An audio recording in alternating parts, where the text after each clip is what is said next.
নমস্কার আপনাদের সকলকে। আপনারা দেখতে পাচ্ছেন যে আমাদের বাড়িতে আজকে ফুচকা করা হচ্ছে। তো আপনাদেরকে প্রত্যেককে শারদীয়ার শুভেচ্ছা, আগাম শুভেচ্ছা এবং অভিনন্দন।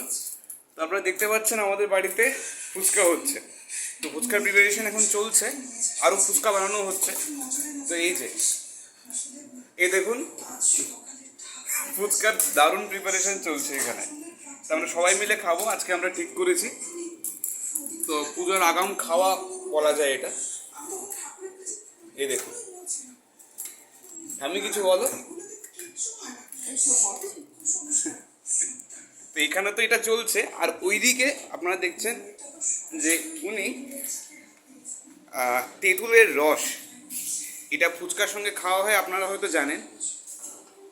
এই যে এদিকটায়, আর এইখানে আরো অনেক আমাদের জন্য প্রিপেয়ার করা হচ্ছে। এই দেখুন,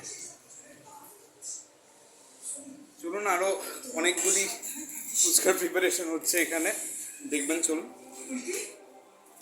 এই যে তুমি কিছু বলো। হলো খাইতে নিয়ে আয়ো, রেডি আছে, প্রচুর ফুচকা আছে দেখো। আর আর তুমি কিছু বলবে ছোট? সবাই খেয়ে তারপরে বলবে যে কেমন হলো।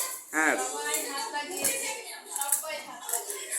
হ্যাঁ, আমরা প্রত্যেকেই এটা বানানোর জন্য অনেক করেছি, কিন্তু মানে মূল যে করেছে, মানে মূলত এই প্রিপারেশনটা যে মূলত করেছেন তিনি হচ্ছেন গিয়ে যে আমার ঠাম্মি এখানে আছেন। উনি অনবরত প্রত্যেকটা ফুচকার মধ্যে মানে আলুর যে মাখাটা এবং এটার মধ্যে পরে দিয়ে আমরা ওই তেঁতুলের রস দিয়ে আমরা মিশিয়ে খাবো, এটা আরও সুস্বাদু লাগে খেতে। তা আপনারা ট্রাই করে দেখতে পারেন বাড়িতে।